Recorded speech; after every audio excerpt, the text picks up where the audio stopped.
গোমাংস নিষিদ্ধ কৰা সন্দৰ্ভত কুটুম্ব সুৰক্ষা পৰিষদৰ সভাপতি সত্যৰঞ্জন বৰাই মন্তব্য কৰিছে আৰু সত্যৰঞ্জন বৰাই মুখ্যমন্ত্ৰী ডক্টৰ হিমন্ত বিশ্ব শৰ্মাক গামোচা পিন্ধাম বুলি কৈছে। নমস্কাৰ।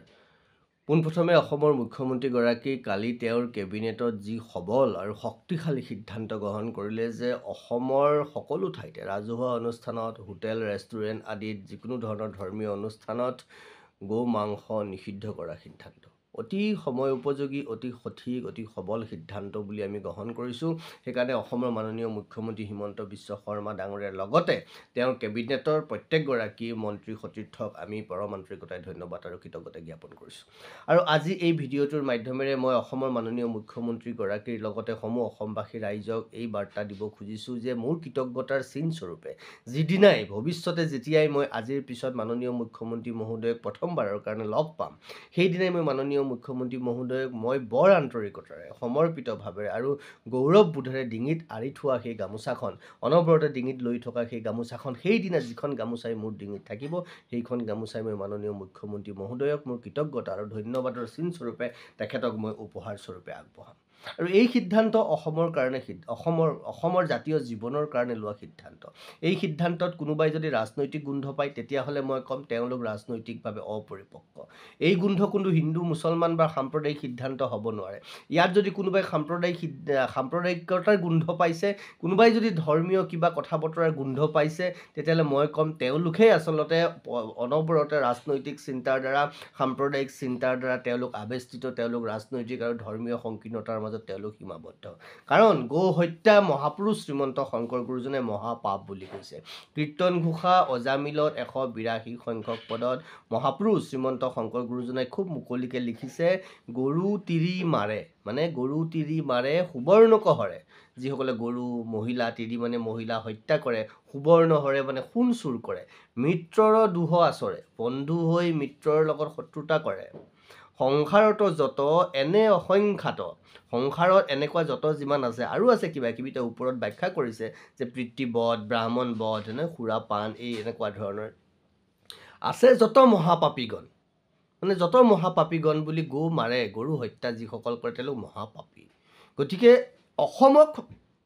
শংকৰ গুৰুজনাৰ কথা বতৰা চিন্তা দৰ্শনক আগুৱাই নিবলৈ গৈ মুখ্যমন্ত্ৰীজনে অসমক মহাপাপৰ পৰা উদ্ধাৰ কৰিছে, অসমবাসীক মহাপাপৰ পৰা উদ্ধাৰ কৰিছে গো মাংস নিষিদ্ধ কৰি। তদুপৰি অসমৰ জাতীয় জীৱনৰ, জাতীয় চৰিত্ৰ, জাতীয় পৰম্পৰা, গৰুৰ সুৰক্ষাটো কি ধৰণে আছে আমি জানো, নকলেও হ'ব, গৰু বিহু আমি পালন কৰোঁ। গতিকে এই সিদ্ধান্তই অসমৰ জাতীয় চৰিত্ৰ বহন কৰিছে, জাতীয় জীৱনৰ, জাতীয় পৰম্পৰাৰ সৌন্দৰ্য, স্বাভিমান, মান মৰ্যাদা বিশ্বৰ মানচিত্ৰত আগুৱাই নিব বুলি আমি ভাবিছোঁ। তদুপৰি ভাৰতীয় সনাতন দৰ্শন, ভাৰতীয় চিন্তা, ভাৰতীয় সাংবিধানিক দায়িত্ব পালন কৰিছে অসমৰ মাননীয় মুখ্যমন্ত্ৰী মহোদয়ে। কাৰণ ভাৰতীয় সংবিধানৰ আৰ্টিকল 51A কত খুব সুন্দৰকৈ 51A ইত খুব সুন্দৰকৈ কৈছে যে ভাৰতীয় দৰ্শন, ভাৰতীয় সভ্যতা সংস্কৃতিৰ প্ৰতি সন্মান প্ৰদৰ্শন কৰা, প্ৰশংসা কৰা আৰু তাৰ সংৰক্ষণ কৰা প্ৰত্যেকজন ভাৰতীয় নাগৰিকৰ মৌলিক দায়িত্ব। মুখ্যমন্ত্ৰী হোৱাৰ আগতে তেওঁ এগৰাকী ভাৰতীয় নাগৰিক। তেওঁ ভাৰতৰ যিটো দৰ্শন, ভাৰতৰ বেদ উপনিষদে যি কথা কৈছে, ভাৰতৰ চিন্তাই যি কথা কৈছে যে গৰু হত্যা মহাপাপ, গতিকে এই মহাপাপৰ পৰা সমগ্ৰ ভাৰতীয় দৰ্শনক, ভাৰতীয় ভূমি, অসমৰ ভূমি,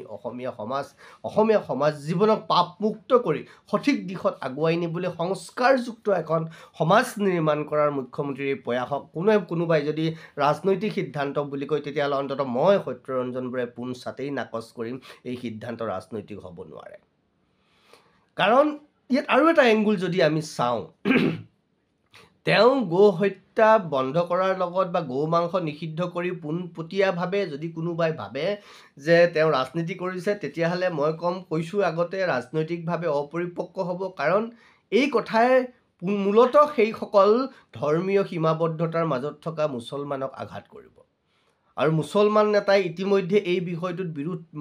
বিৰোধ কৰিছে, এই বিষয়ত বিভিন্ন ধৰণৰ কটু কথা বতৰা ক'বলৈ আৰম্ভ কৰিছে। আমি তেওঁলোকলৈ কৈছোঁ, আমচু জামচু যিয়ে নাছে, আমি কৈছোঁ এই সিদ্ধান্তৰ লগত আমি মাননীয় মুখ্যমন্ত্ৰী মহোদয়ৰ লগত আছোঁ। যদি কিবা কথা পাতিব লগা আছে আমাৰ লগত পাতক, মাননীয় মুখ্যমন্ত্ৰী তেওঁ অসমৰ মুখ্যমন্ত্ৰী আৰু তেওঁ সনাতন বীৰ হিন্দু এগৰাকী আমাৰ লগত আমাৰ এই সিদ্ধান্তত আমি কৈছোঁ আমি আছোঁ কিবা যদি ক'ব লগা আছে আমাৰ লগত পাতক যদি আপোনালোকৰ কেপাচিটি আছে কাৰণ গো হত্যা আপোনালোকৰ ধৰ্মীয় বিষয় নহয় কোৰাণত গো হত্যাৰ প্ৰসংগ নাই গো মাংস ভক্ষণ আপোনালোকৰ ধৰ্ম বিষয় নহয় সেইটো আপোনালোকে এক পদ্ধতিগত পৰিকল্পিতভাৱে কৰিছে আৰু যদি মুখ্যমন্ত্ৰীয়ে গো মাংস নিষিদ্ধ কৰাটো কোনোবাই ৰাজনীতি কৰা বুলি ভাবিছে মই আকৌ কৈছোঁ এই সিদ্ধান্ত ৰাজনীতিৰ ঊৰ্ধ্বত এইকাৰণেই কাৰণ এই কথাটোৱে মুছলমান সমাজক ক্ষতি কৰিব বুলি ভাবে যিসকলে তেতিয়াহ'লে ৰাজনীতি কৰা হ'লে হিমন্ত বিশ্ব শৰ্মা ডাঙৰীয়াই মুছলমানৰ ভোট বিচাৰিলেহেঁতেন মুছলমানৰ ভোট তেওঁক প্ৰয়োজন আছিল কিন্তু মুছলমানৰ ভোট বিচাৰিবলৈ যোৱা হ'লে গো হত্যা গো বন্ধ মাংস নিষিদ্ধ কৰা সিদ্ধান্ত কিয় ল'ব তাৰ মানে আমি এইটো বুজিব লাগিব যে এই সিদ্ধান্তই মুছলমানকে আঘাত কৰিব বা মুছলমানৰ সেই ৰাজনৈতিক চিন্তাত আঘাত কৰিব তেওঁ সেইটো ভবা নাই তেওঁ সেইবোৰ মনলৈ অহাই নাই তেওঁ ৰাজনীতিৰ ঊৰ্ধ্বত গৈ অসমীয়া জাতীয় জীৱন অসমীয়া জাতীয় চৰিত্ৰ অসমীয়া পৰম্পৰা ভাৰতীয় দৰ্শন ভাৰতীয় সভ্যতা সংস্কৃতিক তেওঁ আগুৱাই নিবলৈ চেষ্টা কৰিছে আৰু মই আজি এই ভিডিঅ'টিৰ মাধ্যমেৰে আহ্বান কৰিব খুজিছোঁ সকলোকে আপোনালোক সকলেও ভাৰতীয় দৰ্শন ভাৰতীয় নাগৰিক নহয় সেইকাৰণে ভাৰতীয় দৰ্শন ভাৰতীয় সভ্যতা সংস্কৃতি ভাৰতীয় ৰীতি নীতি অসমীয়া জাতীয় জীৱনৰ চৰিত্ৰৰ দৰে আপুনি ভাৰতীয় হোৱাৰ প্ৰমাণ আমি সকলোৱে দিব লাগিব আৰ্টিকল 51 আপোনালোক সকলোৱে এবাৰ পঢ়ক এবাৰ অনুভৱ কৰক কি কৈছে ভাৰতৰ সংবিধানে আৰু এই সিদ্ধান্ত যিসকলে বিৰোধ কৰে চাওক কোনে কি খাব সেইটোলৈ আমাৰ ক'বলগীয়া একো নাই কিন্তু মদো খাওক আপোনালোকে নিজৰ পইচাৰে খাইছে আমি কিবা কওঁ নেকি তাৰ পিছতো কিয় কওঁ মদটো নাখাব মদটো বেয়া কিয় ই সমাজ বিৰোধী কাম কৰাত আপোনাক এম্পাৱাৰ কৰে বা আপোনাক বেয়া কাম কৰিবলৈ সি আপোনাক কি কৰে উচতাই থাকে মদ খোৱাৰ পিছত আপুনি কি কৰে কি হয় জানে মদ খাই যেতিয়া আপুনি ৰাস্তাই ঘাটে পৰি থাকে তেতিয়া সমাজ বিশৃংখল হয় তেতিয়া সমাজৰ ছবিখন লেতেৰা হয় সেইকাৰণে আমি কওঁ এইবোৰ খাব নাপায় তেনেকৈ গো হত্যাটো গো মাংস ভক্ষণটোৱে সমাজখন লেতেৰা কৰে ভাৰতৰ প্ৰকৃত স্বৰূপ প্ৰকৃত চৰিত্ৰত দাগ সানে এই কথাবোৰ সেইকাৰণে কৰিব নালাগে যিসকলে নিজকে ভাৰতীয় বুলি ভাবে সেইসকল মুছলমানলৈকেও আমি কৈছোঁ আপোনালোকৰ বিষয়টো অনুভৱ কৰক আপোনালোকৰ বিষয়টো চাওক প্ৰকৃত ভাৰতীয় হওক খাবলৈ আৰু বহুত কিবা কিবি আছে খাবলৈতো জীয়াই থকা নাই নহয় আপোনালোক কেৱল গৰু মাংস খাবলৈকে আপোনালোক জীয়াই আছে নেকি অসমত যোগ্য মুছলমান নাই নেকি ভাৰতবৰ্ষত যোগ্য মুছলমান নাই নেকি গৰু মাংস নাখালে আপোনালোক মৰি থাকিব নেকি নে গৰু মাংস খাবলৈকে আপোনালোকে মুছলমান হিচাপে জন্মগ্ৰহণ কৰিছে নেকি ইমান মানে ৰোগীয়া চিন্তা মানসিক বিকলাংগতা কেনেকৈ হ'ব পাৰে আপোনালোকৰ নিজে ভাবক ভাৰতীয় হওক অসমীয়া বুলি কয় ভাতৃত্ববোধ সমন্বয়ৰ কথা কয় কিন্তু আমি যেতিয়া লাও খা বেঙেনা খা বছৰে বছৰে বাঢ়ি যা বুলি কৈছোঁ সেইদিনাই আপুনি আমাৰ সেই চিন্তা আমাৰ সেই দৰ্শন আমাৰ সেই জাতীয় জীৱনক কুঠাৰঘাত কৰি সেই গৰুকে হত্যাকাৰী কেৰাহীত গৰম কৰি আপোনালোকে জুতি লগাই খাইছে তাৰপিছত কোনখন মুখেৰে আপোনালোকে ভাতৃত্ববোধ সমন্বয়ৰ কথা কয় আপোনাৰ ভাতৃয়ে যাক পূজা কৰিছে সেৱা কৰিছে সেই ভাতৃৰ মাতৃ বুলি যাক গণ্য কৰিছে তেওঁক আপোনালোকে হত্যা কৰি খাইছে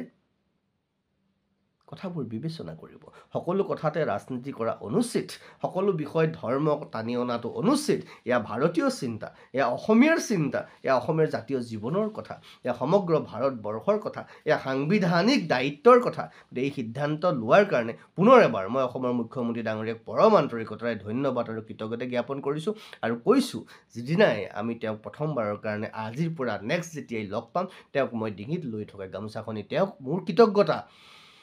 স্বৰূপে মই তেওঁক উপহাৰ হিচাপে আগবঢ়াম সকলো ভালে থাকক সকলোৱে সত্য শুদ্ধ ধৰণে আগবাঢ়ি যাওক এই কামনা কৰিছোঁ যিকোনো খবৰৰ বাবে যোগাযোগ কৰক 7099017330 লগতে 7099017110 নম্বৰত